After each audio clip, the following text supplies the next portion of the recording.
Hello मेरे प्यारे चित्तो, क्या हाल चाल। आशा करते हैं आप सभी अच्छे होंगे और अपनी पढ़ाई भी कर रहे होंगे। तो आप लोगों ने पिछली क्लासेस देख ली होगी, ऐसा मुझे पूरी उम्मीद नहीं भरोसा है। ठीक, तो आज हम लोग एक नेक्स्ट क्लास लेकर आए हैं आप लोगों के लिए। ठीक, जो क्लास है आज हम लोग की जो पोयम है, पोयम का पहला chapter the dust of snow. Most important chapter ये होगा आप लोगों के लिए। ध्यान दीजिएगा क्योंकि ये पेपर में यहाँ से क्वेश्चन जरूर पूछा जाता है, मतलब 100% पूछा जाता है। तो आज का जो ये हमारा चैप्टर है जिसका नाम है द डस्ट ऑफ स्नो। ठीक, तो आज हम लोग इसके बारे में पढ़ेंगे। ये पोएम बहुत ही छोटी पोएम है।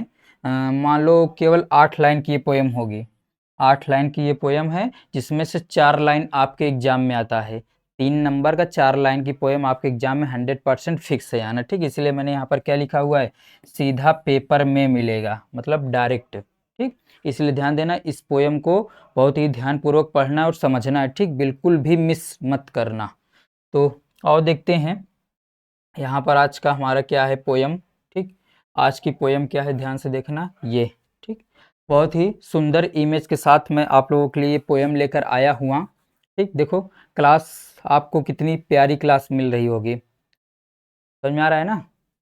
तो कॉपी और पेन लेकर बैठ जाइए आराम से और इस पोयम को नोट करते चलिएगा और एक एक लाइन समझते हुए चलिएगा। ठीक, तो आओ देखते हैं। सबसे पहले हम लोग चैप्टर का नाम देखते हैं। ठीक, अगर इसके राइटर की बात करें तो इसके राइटर कौन है, रॉबर्ट फ्रोस्ट। ये तो आपको पता होगा ना इसके राइटर कौन है। ठीक, तो यहाँ पर ध्यान देना, देखो ये पेन हमारा ओपन हो गया। ठीक,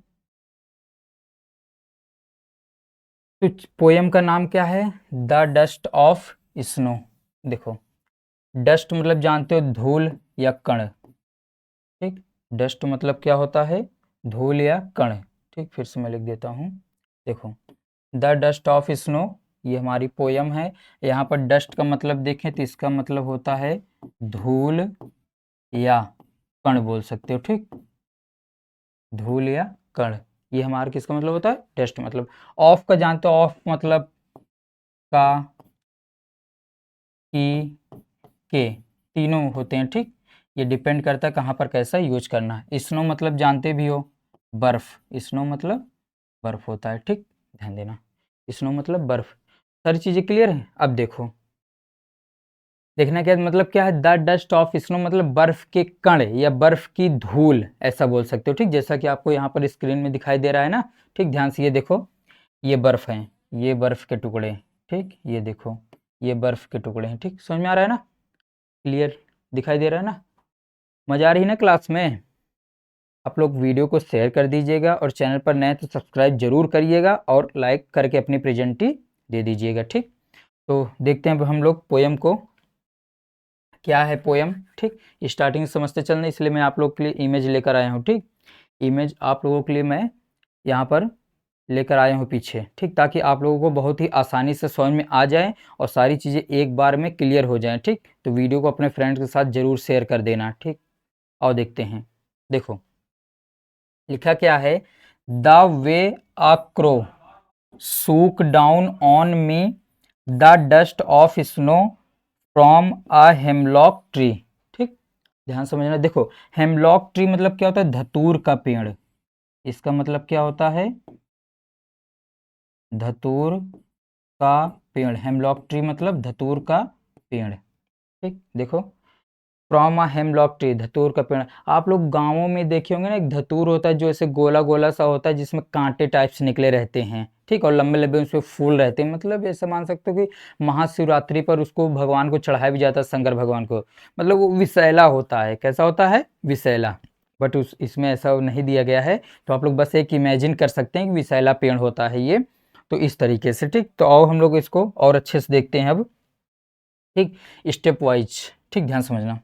तो यहाँ पर देखो क्या है, द वे आक्रो। देखो ध्यान से, द वे मतलब किस तरीके से, आक्रो मतलब एक कौवे ने, द वे मतलब किस तरीके से, आक्रो मतलब एक कौवे ने, सूक डाउन ऑन मी मेरे ऊपर गिराया। ठीक, सूक डाउन, डाउन मतलब नीचे होता है ना, मतलब ऊपर से नीचे गिराएगा। देखो ध्यान से किसकी बात करें, देखो द वे किस तरीके से, आक्रो मतलब कौवा, एक कौवा। ठीक, एक कौवा। ये देखो ध्यान से, और कौन है, ये है कौवा। ठीक, क्लियर हो गया। सूक डाउन मतलब नीचे गिराया, ऑन मी मतलब मेरे ऊपर, किसके ऊपर, पोएट के ऊपर, ठीक, कवि के ऊपर। क्या गिराया, ये जो बर्फ के टुकड़े हैं ना, ये इसकी बात कर रहा है, ठीक, जो बर्फ के टुकड़े हैं इसकी बात। देखो इसके बालों में लगा हुआ है ना बर्फ, दिखाई दे रहा है ना, हाँ, तो बस ये समझते चलना, बस कोई दिक्कत नहीं। शूक डाउन नीचे गिरा है, ऑन मी मतलब मेरे ऊपर, मेरे, ये मी किसके लिए आए हैं, पोएट के लिए, ठीक, जो रॉबर्ट फ्रोस्ट हैं पोएट, ठीक, उनके लिए आया है, इनके लिए, ठीक। ये बोल रहा मेरे ऊपर गिरा है, कौन, कौवे ने, ठीक। आगे देखो, द डस्ट ऑफ स्नो, गिराया क्या, the dust of snow, dust मतलब बताया ना धूल, और किसकी धूल, स्नो मतलब बर्फ के, या तो बर्फ के टुकड़े या बर्फ के कण या बर्फ की धूल गिराई।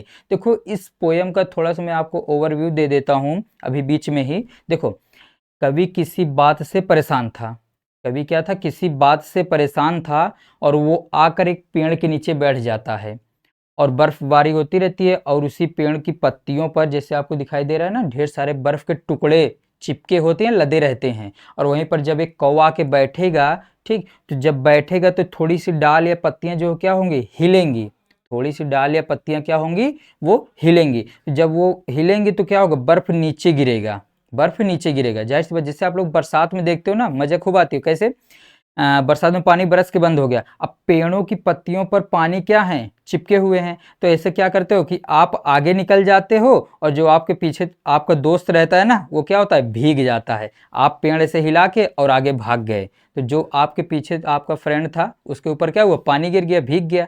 तो वैसे ही समझो कि जब कौवा बैठेगा तो क्या होगा, बर्फ जो टुकड़े चिपके हुए ना नीचे गिरेंगे।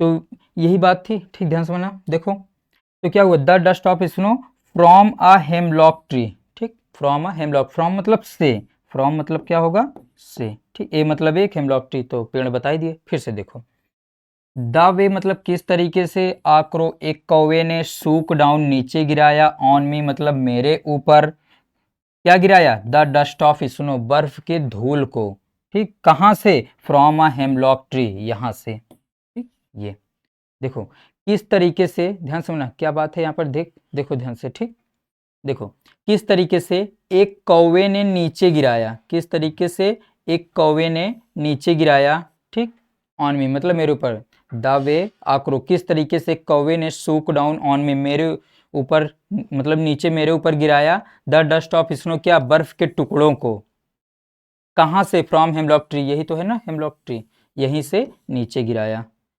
समझ में आया ना, एक बार मैं फिर से बताता हूँ आपको, और देखो फिर से एक बार, जब तक ना समझ में आए तब तक बिल्कुल चिल मोड में बैठ जाओ, ठीक, देखो ध्यान से, बिल्कुल चिल मोड में आपको बैठना है, किसी प्रकार की कोई टेंशन नहीं लेनी है, ठीक, क्योंकि आप लोग वीडियो शाम को देखते हैं, रात में देखते हैं, इसलिए सारी आपकी जो दिन के क्रियाकलाप हैं वो सारी समाप्त हो चुकी होती हैं, तो आप लोग एकदम आराम से चिल मोड में बैठ जाया करिए पानी लेकर, और आराम से क्लास को एक बार दो बार जब तक ना समझ में तब तक देखो, क्योंकि ये क्लास आपकी है। आ जाओ, देखो, द वे मतलब किस तरीके से, आक्रो एक कौवे ने सूक डाउन ऑन में मेरे ऊपर नीचे गिराया, ये कौवा आपको दिखाई दे रहा है, ये बर्फ दिखाई दे रहा है, ये इसके ऊपर ये देखो गिराया हुआ है, क्लियर है।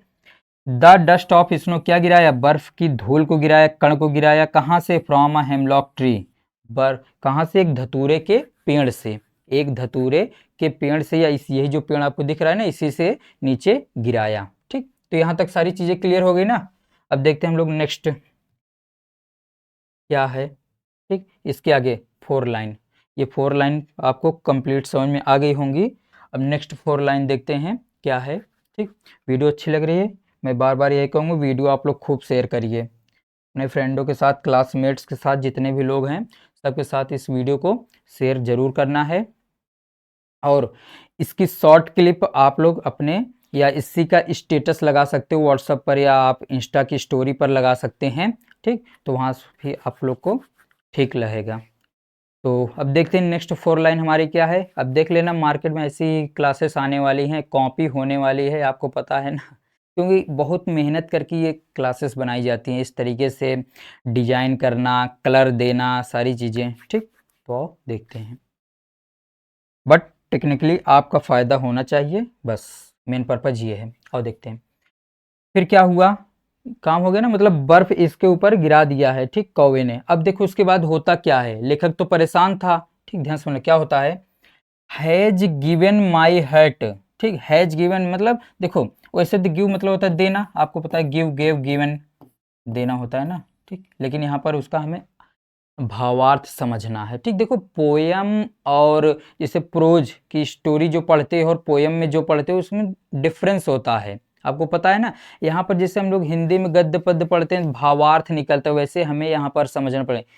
छोटी लाइन होगी, ध्यान से सुनिए, देखो क्या होगी, लाइन छोटी होंगी लेकिन उसका अर्थ क्या होगा, बड़ा निकलेगा। हमें कुछ अतिरिक्त चीजें अपने से ऐड ऑन करनी पड़ेगी ताकि हमें और क्लियरली समझ में आ जाए।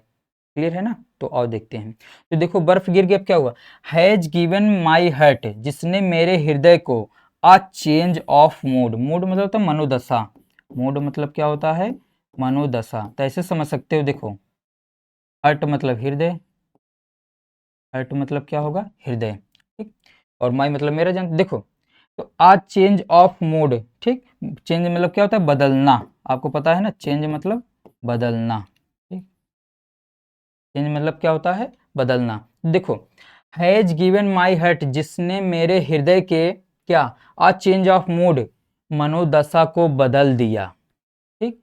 लेखक जैसे देखो क्या होता है हमारे साथ भी, ठीक है, कि इसको मतलब हम लोग अपने से रिलेट करके चलते हैं। हम किसी चीज़ से परेशान थे, कुछ सोच कर, कुछ सोच रहे थे, समझो कुछ सोच रहे थे और बैठे हुए थे, ठीक, और अचानक से धड़ाम की आवाज़ आई, ठीक, या अचानक से किचन में बिल्ली ने क्या किया, बर्तन गिरा दिया, तो हमारा ध्यान क्या होता है, जो मैं सोच रहा था, जो मेरे ध्यान में या माइंड में चल रहा था, वो क्या होता है, हट जाता है। तो उसी तरीके से लेखक के साथ क्या हुआ कि वो जो सोच रहा था जो भी चीजें, ठीक, जब बर्फ गिरा उसके ऊपर तो अचानक से क्या हुआ, जग गया, सो नहीं रहा था, ठीक, ऐसा समझो, जगा नहीं। देखो तो हैज गिवन माई हार्ट, जिसने मेरे हृदय के आज चेंज ऑफ मूड, मनोदशा को क्या कर दिया, बदल दिया, ठीक, जो उसकी मनोदशा थी, स्थिति थी, वो क्या हुई, बदल गई। फिर क्या हुआ, एंड सेव्ड और बचा लिया, ठीक, या बचा दिया, सम पार्ट कुछ भाग, ऑफ अ डे एक दिन का, या पूरे दिन का ऐसा बोल सकते हो, ऑफ अ डे मतलब दिन का। आई हैड रीव्ड, जिसे मैंने बर्बाद कर दिया, या जो मेरा आगे समय बर्बाद होने वाला था। तो यहाँ पर हम लोग समझ लिए हैं सारी चीज़ें। अब एक एग्जांपल मैं आपको और देकर समझाता हूँ अभी थोड़ी देर में, देखिएगा। जैसे कि मान लेते हैं आप बहुत ज़्यादा गुस्सा थे सुबह 7 बजे से, और कब तक गुस्सा थे आप, शाम 7 बजे तक गुस्सा होने वाले थे। ऐसा आप लोगों ने दृढ़ निश्चय कर लिया था कि शाम 7 बजे तक गुस्सा होना है। मान लो पापा ने फ़ोन नहीं दिया है, वो सुबह 7 बजे ऑफिस चले जाते हैं, ठीक है, ऐसा मान सकते हो मॉर्निंग से। कब से गुस्सा थे, कब तक होने वाले हो, इवनिंग तक होने वाले हो गुस्सा, ठीक। तो अब हम लोग क्या मानते हैं, ठीक, देखना, जैसे कि 7 बजे गुस्सा होने वाले थे आप, और शाम 7 बजे तक रहते, 7 बजे आपको फ़ोन नहीं मिला, फ़ोन के लिए आप गुस्सा थे बहुत तगड़े लेवल का, ठीक। लेकिन आपको क्या होता है बीच में, मान लो जैसे कि 10 बजे, यहाँ लिख लेते हैं 10 बजे, ठीक, जैसे मान लो 10 बजे आपको फ़ोन मिल जाता है, ठीक, 7 से 10 बजे के बीच आपको फ़ोन मिल जाए तो आप क्या होते हो, खुश हो जाते हो, ठीक। तो क्या होते हो आप लोग, खुश हो जाते हो, क्योंकि आपको क्या हुआ, फ़ोन मिल गया है। तो आपका समय कितना खराब हुआ है, 7 और 10 के बीच में, ठीक, 7 और 10 के बीच में जो 3 घंटे का समय था यही आपका खराब हुआ। लेकिन जो आगे का समय खराब होने वाला था वो क्या हुआ, बच गया, ठीक, 10 बजे तक का समय मिल गया। तो इसमें क्या हुआ, आपका जो बीच का समय था वो क्या हुआ, जो खराब हुआ था वो तो हुआ, बट जो शाम 7 बजे होने वाला था वो तो बच गया ना। तो यहाँ पर यही समझना है। देखो जैसे कि यहाँ पर ये शाम 7 बजे तक आपका समय खराब होता, आपने सोचा तो जब तक पापा ऑफिस से नहीं आएंगे तब तक मैं गुस्सा रहूंगा क्योंकि मुझे फ़ोन नहीं मिला हुआ है, ठीक, इसलिए। लेकिन क्या हुआ, आप 10 बजे ही आपका गुस्सा शांत हो गया क्योंकि आपको फ़ोन मिल गया, ठीक। मॉर्निंग से इवनिंग तक जो आप रहने वाले थे गुस्सा, वो आपका गुस्सा पहले ही ख़त्म हो गया। तो यहाँ पर यही समझना था, लेखक के साथ भी ऐसा ही हुआ था, मॉर्निंग, ठीक, और ये इवनिंग का पार्ट है, ठीक। तो आप लोग इसको ऐसे समझ लीजिएगा, कोई दिक्कत नहीं है। बाकी आपको तो यहाँ पर ये सारी चीज़ें ऐसे ही हो रही हैं, ठीक। तो आपको यहाँ से सारी चीज़ें समझ में आ गई होंगी, तो एक बार फिर से देख लीजिएगा। ये या चेंज ऑफ मूड, ठीक, लेखक की मनोदशा जो थी वो भी बदल गई और उसके बाद क्या हुआ, उसका जो आगे समय खराब होने वाला था वो बच गया। And saved was some part of a day, और उस दिन का क्या था, कुछ भाग जो था वो बच गया जो खराब होने वाला था। आई हैड ruined, जो उसके द्वारा खराब होता या बर्बाद होता वो क्या हुआ, बच गया। तो ऐसे आपकी ये स्टोरी यहाँ पर जो पोयम थी वो भी समाप्त हो गई है। अब हम लोग आगे देखते हैं इसके बाद। ठीक है, आपको उम्मीद करते हैं सारी चीज़ें समझ में आई होंगी। तो थैंक यू, आप लोग जुड़े रहिए हमारे चैनल के साथ। यूट्यूब और इंस्टाग्राम, फेसबुक जो भी आप चलाते हैं, आप लोग कनेक्ट रहिए हमारे साथ और पढ़ते रहिए। नेक्स्ट क्लास में हम लोग मिलेंगे सेंट्रल आइडिया के साथ।